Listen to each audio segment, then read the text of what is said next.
જય સ્વામી મિત્રો, ખૂબ લાઈક કરી રહ્યા છો, ખૂબ શેર કરી રહ્યા છો, ખૂબ સબસ્ક્રાઇબ કરી રહ્યા છો. આપનો ખૂબ ખૂબ આભાર. તમામ વિડીયો જોતા એને બધાને ઝાઝાથી જય સ્વામિનારાયણ.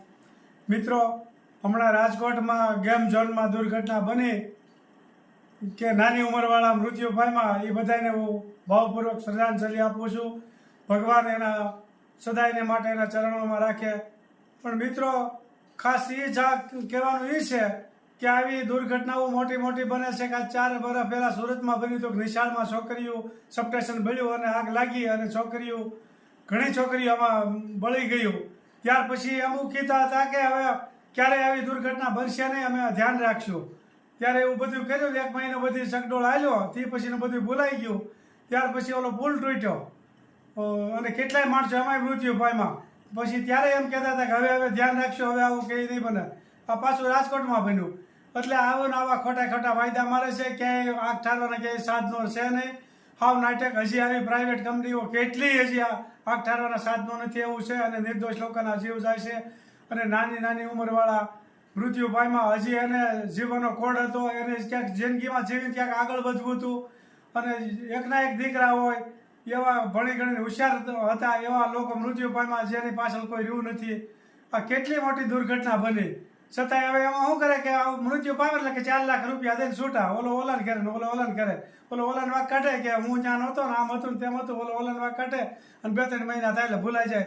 આપણી સરકારને થોડુંક સુધરવું જોઈએ કે આ પબ્લિક નિર્દોષ લોકો કાંઈક વાક ગુના વગરના મૃત્યુ પામે છે અને ઓલા બૂસ મારીને વૈયા જાય છે કરોડો રૂપિયા. એને કોઈ નથી થતો. નિર્દોષ લોકો મરે છે. એ જોવાનું છે સાચું. ઓલા જે કરોડો અજબો રૂપિયાના બેંકોના ઢાંકણા મારીને વૈયા ગયા છે એને હજી કાંઈ નથી થતું.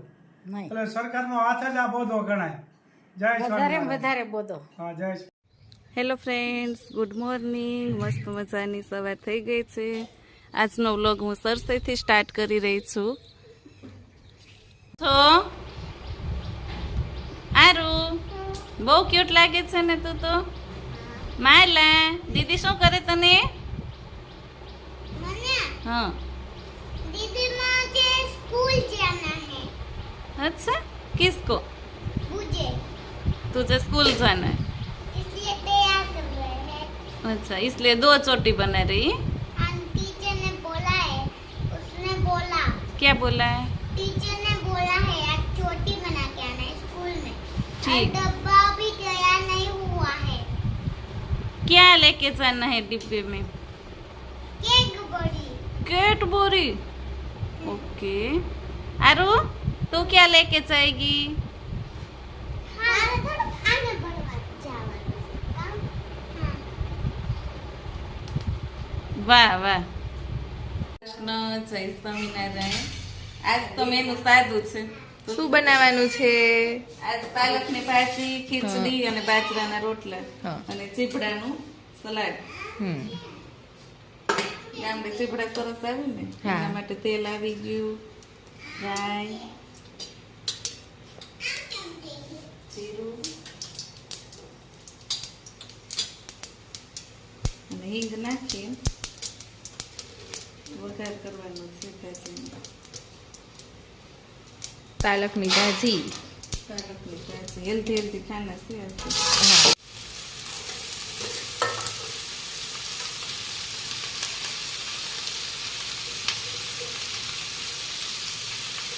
પાલકની ભાજી, ખીચડી, દેશી ચીપડા, બાજરાના રોટલા. ભાજી ચડતા તો કઈ વાર ન લાગે.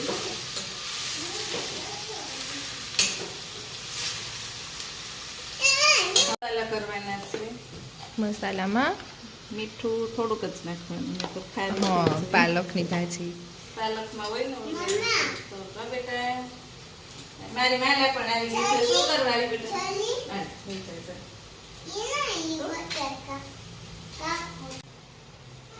હળદર મિક્સ કરવાની છે.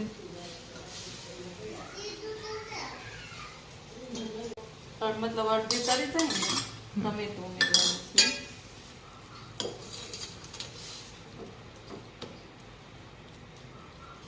હવે ઢાંકીને ચડવા દેવાનું.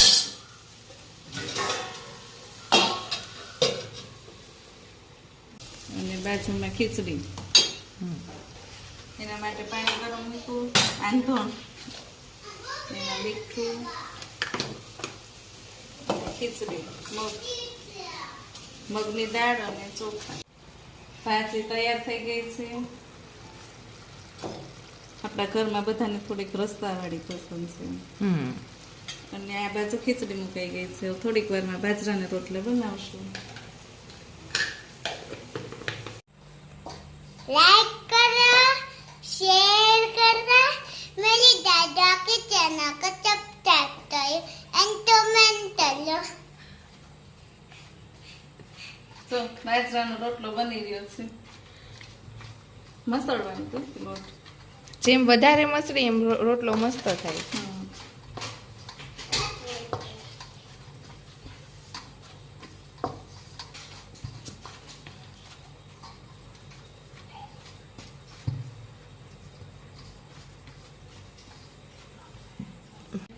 હવે રોટલો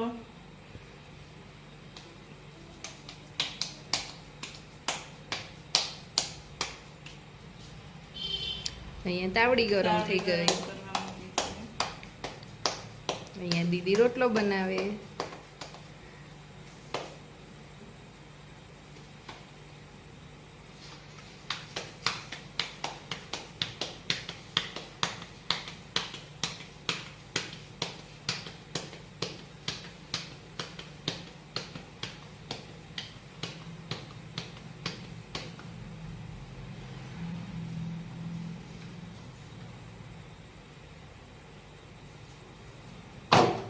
અરે વાહ,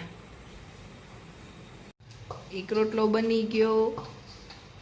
અહીંયા બીજા રોટલાની તૈયારી ચાલુ થઈ ગઈ છે.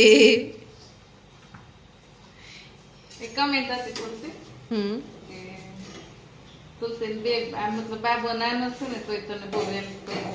એ તો આપણે પહેલેથી જ છે ને. હા, એ તો છે જો હેલ્પ કરવાનું.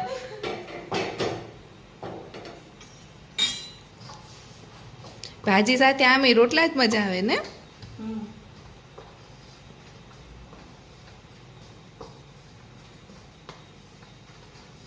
મસ્ત લાગી ગયો છે લોટ.